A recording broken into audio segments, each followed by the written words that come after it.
It's amazing. Your radiance and with the backdrop of the foothills of Himalayas. This is simply marvelous. Why wouldn't we envy you?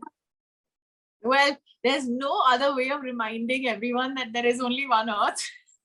It's our only home. Yes. And,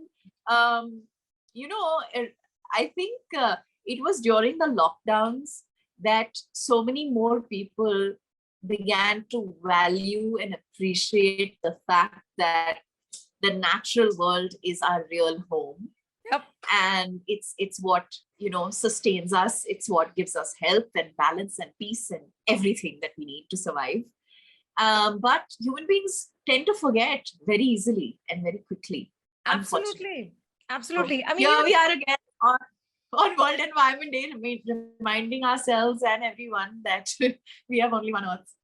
Absolutely. I mean, your journey, Dia, all the way from, picking up the, ironically or fortunately, you were given the Miss Earth prize, and then you took it to the next level. You took it actually many notches up. You spoke for the environment. You spoke for the planet. You spoke for the people who are striving really hard to keep up with all of this. In all these years, I'm sure you saw, like I do when I look outside my window and see so many concrete, tall towers coming up so fast. It kind of scares me a little bit. What are the changes you've seen in these past 2 decades? Oh, Jesus, which changes are you talking about, Annie? Well, the weather has changed dramatically. There's been a frequency and intensity of floods and cyclones and weather events that have led to indescribable devastation and destruction, economic loss, social inequities. The pandemic, of course, has taken us back years. It's driven inequalities more than ever before. So these are the bad things. These are the horrible things that have happened. But the good things that have happened is that I think more and more people recognize that climate change is real, that it is human-created climate change, that it is human actions that will bring the change that we need. And I think science today has become more accessible than ever before. The IPCC reports, the fourth one now released, are very, very integral and urgent documents that will hopefully engage governments and industries and people to do better, to think better, and to make and work as effectively as we need to, and accelerate change in the way that we need it. In simple terms, we need to ensure that in the next 8 years, we halve fossil fuel emissions globally. And if we don't, we're looking at a temperature rise of 4 degrees. Yeah. And that's huge. I mean, we've just gone through a severe heat wave in India. And I was working in Delhi during that heat wave. Shooting outdoors in 49 degrees centigrade is not humanly safe. Advisable. Or advisable. And, these events, these weather events are going to impact people everywhere, but are going to impact people in countries like ours the most.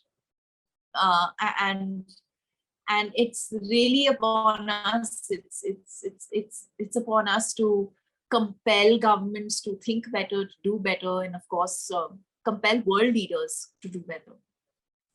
I love what you did to your home after you settled in a marriage, after you settled in becoming a mom. I think you took it upon yourself because now, come on, it's your responsibility to show your children the paths to a green behavior. And you've beautified the house with so much green. I love the little jungle you created in your, sun deck. It's so beautiful. Yeah. So these conscious decisions to be able to pass the legacy on to your children and to be able to communicate to them that a green behavior and mindfulness is so important. How do you practice that on a daily basis? I think it starts with understanding that we are a part of nature, not apart from nature.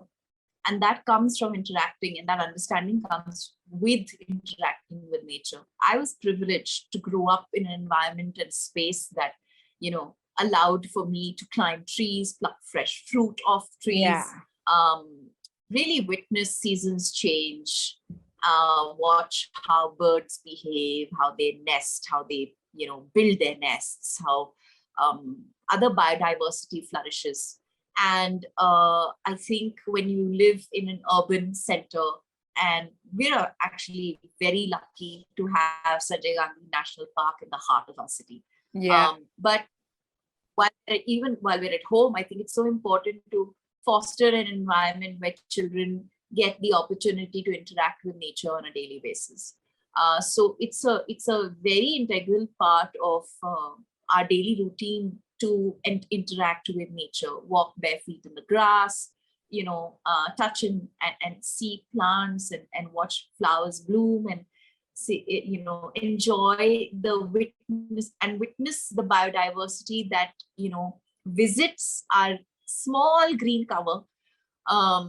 And there's quite a lot. I mean, we've got coppersmith barbets, we've got sunbirds, we've got sparrows, we've got quails. Yeah. In we've fact, you were got, so happy and thrilled about the fact that there are all so many kinds birds now of birds. visiting, which is not a common sight in any of the metros anymore. And all kinds of bees. So nature is amazing. She's a self-repairing system, and wherever she exists, she attracts more nature and biodiversity flourishes. So it's a great thing for the children to see, the butterflies, the birds. And I think, so the first thing that we all need to recognize is that the only way, in the words of Baba Dev, the only way we will protect is if we learn, and if we first need to learn to be able to love. So right. That interaction with nature is essential. And for many of us who don't have the opportunity to visit forests or go away on nature trails and things like that, I think I would urge everyone to find the means and the way to do that, even if it is for a few minutes every day. Find a tree with shade, sit under it, just witness the joy that it gives. So cool. Going forward, it's only when this happens that we realize that it's so essential to protect. Absolutely. But going forward, when you have so many people that you meet that still haven't been able to comprehend climate change, or there are so many things that we need to do every step of the way, which starts from, no littering to cutting down on waste, to even waste segregation, to just be mindful of the fact that this waste that we throw out of the house goes somewhere into a landfill, and there are another set of people who are working there without the necessary infrastructure. So this sort of mindfulness, when you have to explain to people who just seem to have no clue, how do you go about navigating? And you basically try and practice what you want to preach, right? The idea really for me from get-go, I understand and I recognize the fact that being an ambassador for the environment is a huge responsibility, and it's one that I really value. But I will be an ineffective ambassador if I'm not able to incorporate changes in my own individual life. And it's only when we're able to make the changes at an individual level that we can perhaps inspire more people to do the same. So waste segregation is something that I have campaigned hard for the last 5-6 years. And I know that in some parts have managed to succeed, and in some parts have still not been able to. But when you succeed in making your own co-op completely waste-free, and you create a composting system, and everybody in your co-op is composting with you, and Right. that would have reduced such a large quantum of waste going to the landfill, you feel a sense of hope that chalo, at least one society at a time. And Right. then of course when we talk to young children and engage with them through my platform of Down to Earth with Dee, I've actually showcased so many young people who are doing such extraordinary work in the sustainability space, Right. by the personal actions that they're taking, and that will hopefully inspire more people to do better. What do you do with people who don't listen?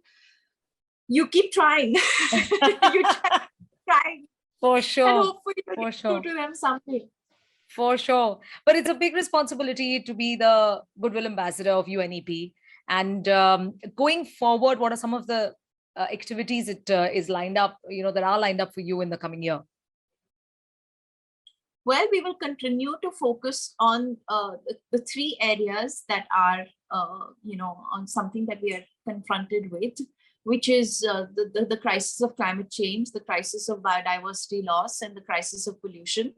And each one of these areas has very, very strong and effective solutions that are implementable, not just at an individual level, but also at a governmental level, at a national and a global level. And we'll keep Right. pushing for those.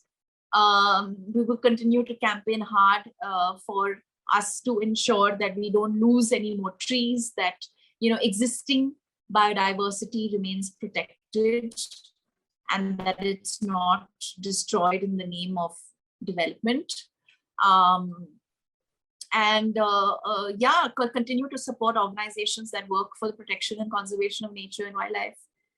And That's so hopefully through individual actions, bring about human behavioral change, like the traveling bottle, for example. Get more people to refuse single-use plastics, get more people to grow more trees, get more people to segregate waste, get more people to consume more mindfully, more sustainably.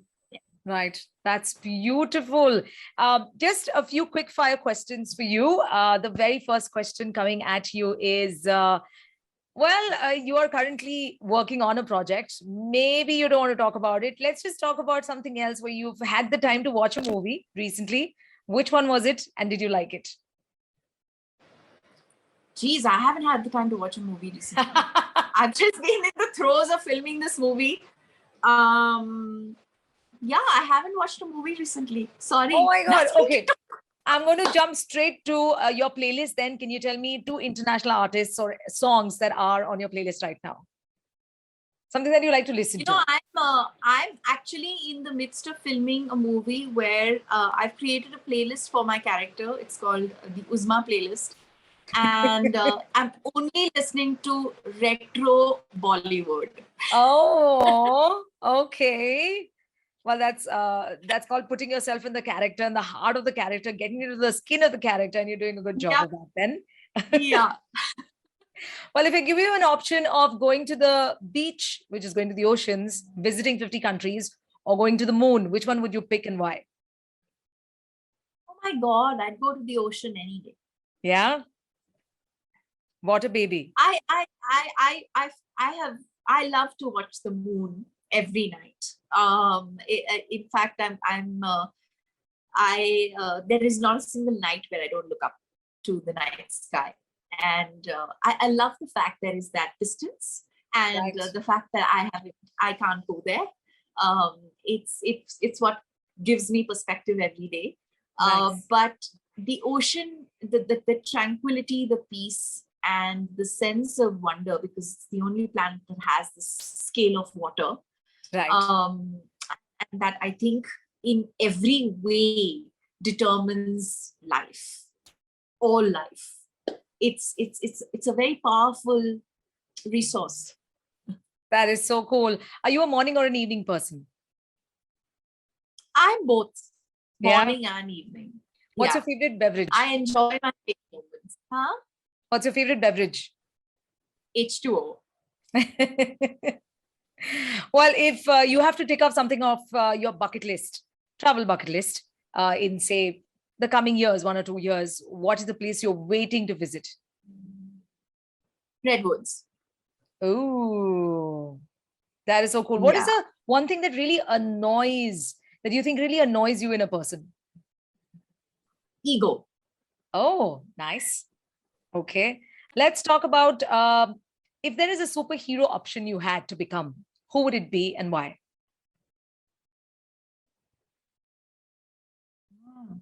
Nice.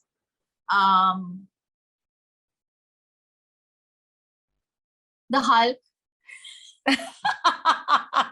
Green all the way, and a big one at that. Yeah. And why? Why? Because I think the world needs a Hulk to fix some of the avarice and ignorance and apathy.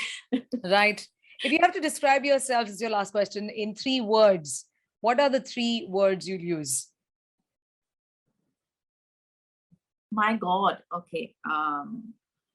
Loving,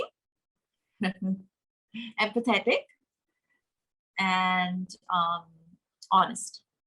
Oh, so nice. So nice and so sweet. Thank you so much, Dia, for speaking with me. Thank you, This Annie. conversation is going to go a long way because not only are we focusing on the World Environment Day week, so to speak, but we're also focusing on the fact that you have invested your time and your resources in spreading this message to everyone around that we need to wake up to what's happening around us and we need to adapt and adopt a green behavior as soon as we can. A time lost is just literally so many lives lost. So thank you once again for the good work you're doing and all the very best. Thank you, Annie. Thank you so much for shining the light on the earth. We are all a part of this and it will make a big difference. Thank you. Thank you. 94.3 One world, your station. Radio 1.